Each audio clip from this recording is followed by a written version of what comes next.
Joining me now is Robert Pollin. He is a distinguished professor of economics and co-director of the Political Economy Research Institute at the University of Massachusetts Amherst, and he's written an in-depth study on Medicare for All. Robert, welcome to the Young Turks. Thanks very much for having me. No problem. So, Robert, you're a little bit in the center of controversy now because of a Washington Post fact check that came out about Medicare for All. Now, you've written about a lot of different topics. One of your books is The Living Wage, Building a Fair Economy. You've written Green Growth, Greening the Global Economy, et cetera. This one's about Medicare for All. So I wanna see what is accurate in that piece and what is not. So first of all, they say you did an in-depth study on Medicare for All. That is correct, right? Fair enough. Yes. And so, in fact, let's talk a little bit about that study. What did you study and what did you conclude? So the study was basically focused around the 2017 bill by Senator Sanders introduced into the US Senate. So the basic question is, well, what can it accomplish? How do we pay for it? How will it affect households? How will it affect businesses? How will it affect health? How will it affect people's well-being? Basically covering the gamut. So I want to come back to that study in a minute because I care a lot about it, and I think it's very interesting to see how the economics of this work out, et cetera. But I want to go back to some of the claims in the Washington Post article. So they also say that you briefed Senator Sanders on what you found, but that your plan is a little bit different than his plan. Is that accurate? The specific way in which I propose to finance Medicare for All is different than what the staff study had put out. That was a couple of years ago. And I say in the study itself, I say there's different ways to get to the money you need. And I did one way, they did another way, other people proposing other things. And and then I did say that to the Post reporters when they asked me. So I want to give the exact quote now and then ask you about that. So they quoted you, Professor Pollin, as saying, I didn't try to decipher, theirs was too complicated. They don't go into a whole lot of detail. The Sanders proposal to me was not clear enough to enable me to make the estimates on different types of families when referring to taxes and whether they would go up. Is that what you said? And if so, do you want to give more context to it? Or does that fairly represent your position? As it was, this was maybe 30 seconds in a 45-minute conversation, followed up by two fairly substantive emails that I wrote to them at their requests.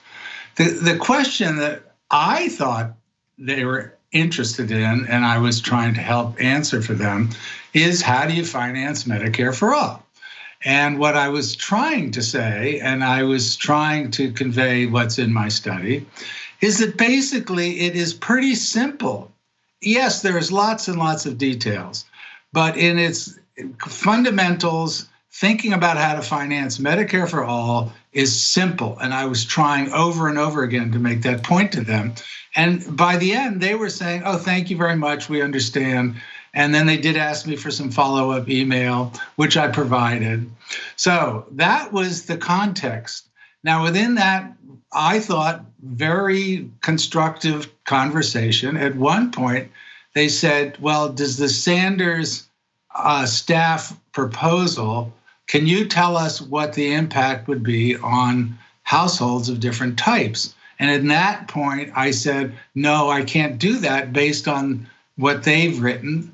I can tell you what I've done and how I show estimates on how the benefits of Medicare for All are quite extensive on financial terms alone, healthcare also, of course, but financial terms alone, the benefits are quite extensive based on my own research. I said, I can't stand by their research because I didn't do it. And it's true that the details in their study don't go through these impacts on different households. So that's basically what I was trying to say. So, Professor Pollin, I'm curious what your take on the article was. I'm going to share mine. I thought that it was, well, to put it impolitely, a hatchet job. They gave every potential argument against Medicare for All and gave almost no arguments in his favor. They gave no validity or credibility to any of the opposing arguments or facts. And then it appears to me that they took the one quote that you had out of 45 minutes of discussion that might put Sanders' plan in a bad light and cherry picked it to put it in there to say like, oh, even a guy who has talked to Sanders says that his plan is not detailed enough. Is that a fair description, or what was your yeah, I mean, I was totally shocked. I thought it was, absurdly unfair. And if they come and ask, I did not contact them. I'm not going to bother. But if they come and contact me again, or if they watch your show, I'm very happy to say publicly that I thought it was an extremely unfair characterization of a very extensive conversation. By the way, I later heard from Sanders' staffer that the reporter said that they really got a lot out of our conversation, that they learned a lot. They were much more clear on the viability of financing Medicare for all. So as far as I knew, everything was just fine. I didn't even remember that I had said that thing. Like I said, it was I don't know, 45 seconds in 45 minutes. And now I know you can't even say anything. I mean, what they were asking me, could I say, like, for a middle-class household, what would be the impact of Medicare for All's finances? And I just said, I can give you an answer based on my own research. I cannot give you an answer based on the Sanders staff study. I did, though, say that even with the Sanders staff study, it's clear that overall, the amount of money that is needed to finance Medicare for All is going to be more than adequate. I made that point too. And I think somewhere down in the 43rd paragraph, they make a vague reference to that. But the thing they put up front was that one quote. Yeah, no, they came back to you at the end in the 40 some odd paragraph, but I didn't get the sense that you just said from what they put in the article at all that it actually is affordable. No, they came back to say, ha, this guy even talked to Sanders. And so, ladies and gentlemen, we got him. Look, I don't know if it's the reporter, I don't know if it's the editor, but the fact check at the Washington Post has become a joke. It turned into total propaganda against progressives. And when it comes to Republicans, they bend over backwards for neutrality, not even being objective, not giving you the facts, just saying Democrats say this, Republicans say that, and we got to be neutral. When it comes to progressives, they go, I don't give a damn what progressives say. I'm going to cherry pick every single thing against progressive priorities, and I'm going to call it a fact check. So this smacked of that. It was one of the worst fact checks I've ever seen. It was, yeah. I was like totally shocked when I saw, and I'd done the interview, I don't know, 5 or 6 days before, and I was waiting for this really glowing story to come out. I thought, okay, I finally made clear to them how financing Medicare for All is perfectly viable.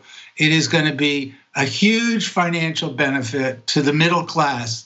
The Medicare for All financially is most beneficial to the middle class and medium-sized businesses. I wish somebody would, why didn't they put that in the headline? That's what I told them like 25 times.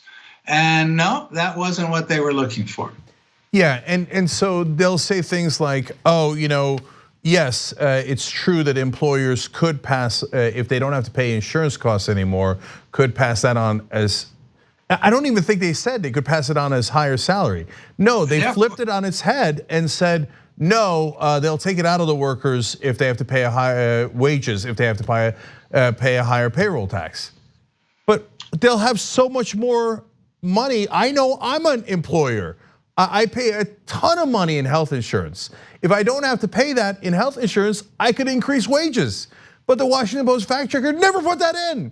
Instead, it said, oh no, if you pay a little bit more in payroll tax, you'll make sure you cut the salaries of your workers. Who said that?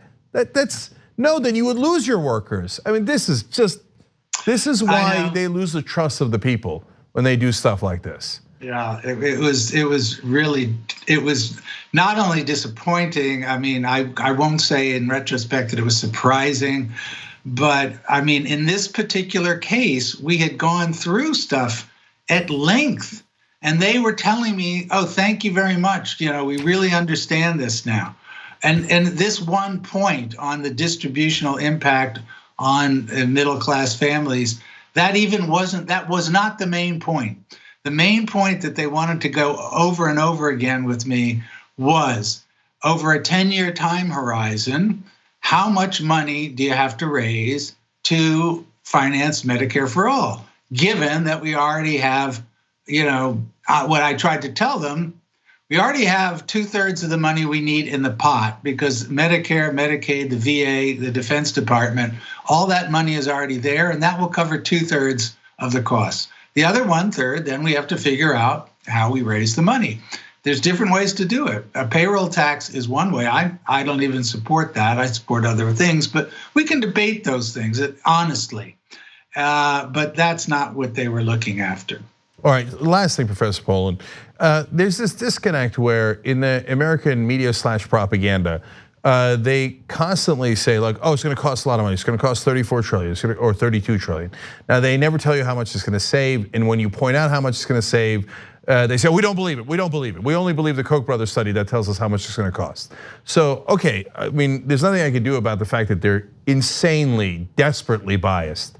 So, but what I can do something about is ask you about the disconnect. So even in what Sanders says, it costs 32 trillion, but even according to the Koch study, it saves 34 trillion, so you get 2 trillion back. But I actually don't understand why it's only that little that we save, given that the rest of the developed world pays half of what we pay on average and has better coverage.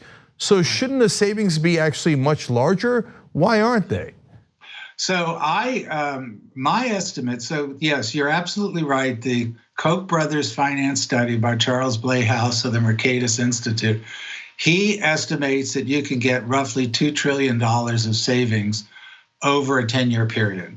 My study, we estimate 5 trillion. And I think my estimate is also actually conservative. To your point, in my study, where we end out is that we think we can cover everybody decently well. And everybody who's underinsured, everybody who's uninsured, no copays, no co-financing at all, no deductibles, no premiums, and everybody gets decent coverage, and we save about 10% relative to what we pay now. Now, when we do that, we're still in a system that is at about 16% or a little less of GDP, whereas Germany is at 11%, UK is at 10%. And why can't we get us down? We're right now at 18%. I'm saying we can go down to 16% of GDP and cover everybody well. Why can't we get down to 11? Well, that's a challenging question. And at that point, the way we would go into further savings, I think we would have to basically cut salaries for doctors and the registered nurses. And we would have to eliminate private hospitals. So that's not part of either the Sanders bill or the bill by Representative Jayapal in the House of Representatives. So as it is, the thing I'm talking about is still expensive by the standards of the world, but we would cover everybody, and nobody would ever have to face the financial traumas that we hear about every day due to healthcare crises in their families. So to be absolutely clear, if you wanted to have as good a results as Germany, Japan, and the rest of the Western world, you could actually have great results even if you cut the salaries of the doctors, the hospitals, the nurses, et cetera. But you are not doing that. Bernie Sanders is not doing that. And we still get trillions of dollars in savings. We still get 5 trillion in savings, yeah. Yes, all right. Professor Robert Pollin, thank you so much for joining us. We really appreciate it. Thanks very much for having me on. Thanks for watching the Young Turks. Really appreciate it. Another way to show support is through YouTube memberships. You'll get to interact with us more. There's live chat emojis, badges. You've got emojis of me, Anna, John, JR. So those are super fun. But you also get playback of our exclusive member-only shows and specials right after they air. So all of that, all you gotta do is click that join button right underneath the video. Thank you.